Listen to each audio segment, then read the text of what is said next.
नमस्कार दोस्तों, मैं शांतनु पांडे। आप सभी का मेरे चैनल पर स्वागत है। तो दोस्तों, आज मैं आपके लिए एक नाच गीत लेके आई हूँ, एक बार ज़रूर सुनिएगा। धन्यवाद।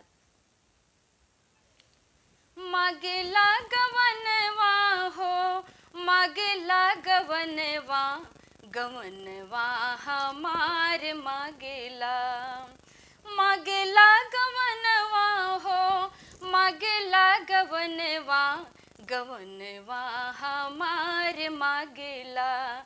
हमरा सैया बा, ओ हमरा बलमा बा, हमरा सैया बा बहुत नादान, गवनवा हमार मागेला। हमरा सैया बा बहुत नादान, गवनवा हमार मागेला। जब मोर भइले पिया से बियाहवा, उनकर रहले लड़कैया। जब मोर भइले पिया से बियाहवा, उनकर रहले लड़कैया। जब हम भइले 12 बरस के, सैया जी खेलैया गनवा।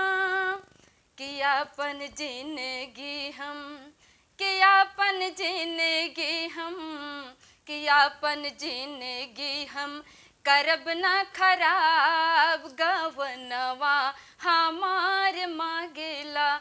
ओ हमरा सैया बा, ओ हमरा बलमा बा, हमरा सैया बा बहुत नादान, गवनवा हमार मागेला। जब हम भइले 16 बरस के, सैया जी बोले तो तल बोलिया। जब हम भइले 16 बरस के, सैया जी बोले तो तल बोलिया। सखिया सहेले मोरा मुँह बिचकावे, लागे करे जवा में गोलिया। सखिया सहेले मोहे मुँह बिचकावे, लागे करे जवा में गोलिया। कि अब तो जिंदगी हाँ, कि अब तो जिंदगी हाँ, कि अब तो जिंदगी मोर भइल बर्बाद, गवनवा हमार मागेला। मागेला गवनवा हो, मागेला गवनवा, गवनवा हमार मागेला।